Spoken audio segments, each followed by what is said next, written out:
Muulizaji anauliza swali ya kwamba eti mwanaume akiwa amezaa na mwanamke bila ya ndoa akifunga mwezi wa Ramadhani funga yake inahesabiwa?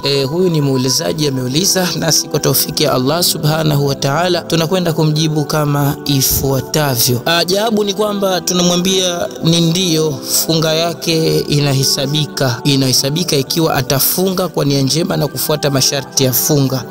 Ikiwa atafunga kwa nia njema na akafuata masharti ya ile funga, basi huyu mwanaume funga yake itakuwa imehesabiwa hata kama tayari huko alishazaa mtoto nje ya ndoa, kwa sababu katika Uislamu dhambi yoyote ikiwa ni pamoja na zina haiwezi kuzuia ibada ya mtu, kama mfano atatubu kwa dhati kutoka kwa Allah subhanahu, yani kutoka ndani ya moyo wake. Mwenyezi Mungu bana ni mwenye kusamehe na Ramadhani ni mwezi wa rehema, hivyo mtu huyu anatakiwa kutubu kwa dhati kwa dhambi aliyoifanya na aendelee na ibada zake ikiwa pamoja na kufunga huo mwezi mtukufu wa Ramadhani. Na ikiwa ataendelea na uhusiano wa haramu na mama wa huyo mtoto ambaye manake ataishi naye huyo mwanamke bila ya ndoa, basi hiyo ni dhambi nyingine inayoendelea. Kikubwa tu anapaswa kuacha dhambi hiyo ili ibada zake ziwe na baraka zaidi. Allah Ta'ala yakulu fi kitabihi baada a'udhu billahi minash shaitani rajim, qul ya ibadi alladhina asrafu ala anfusihim la taqnatu min rahmatillah inna Allaha yaghfiru dhunuba jami'a innahu huwal ghafurur rahim. Allah anasema,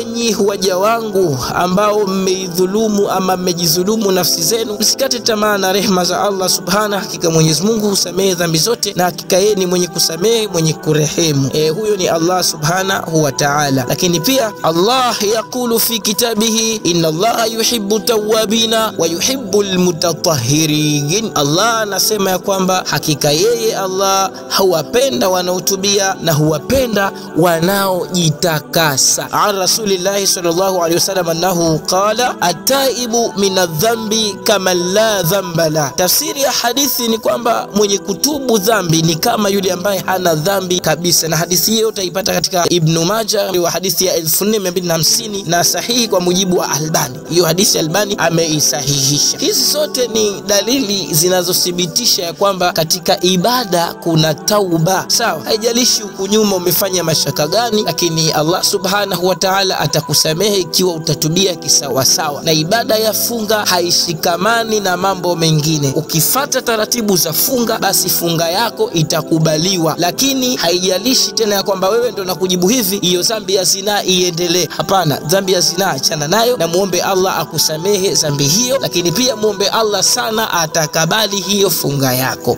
Na hitimisho wa jambo hilo tunamjibu kwa ufupi, afahamu tena kama hajafahamu. Kwa mujibu wa Qur'ani na hadithi, mtu anaweza kutubu na ibada yake ikakubaliwa, lakini pia kufanya dhambi hakuzuizi mtu kufunga Ramadhani ikiwa atatubu kwa dhati, na Allah husamehe dhambi zote kwa wale wanaotubu. Tunamwomba Allah subhanahu wa ta'ala atujalie miongoni mwa wale ambao tunasikiliza maneno mazuri na kuyafanyia kazi.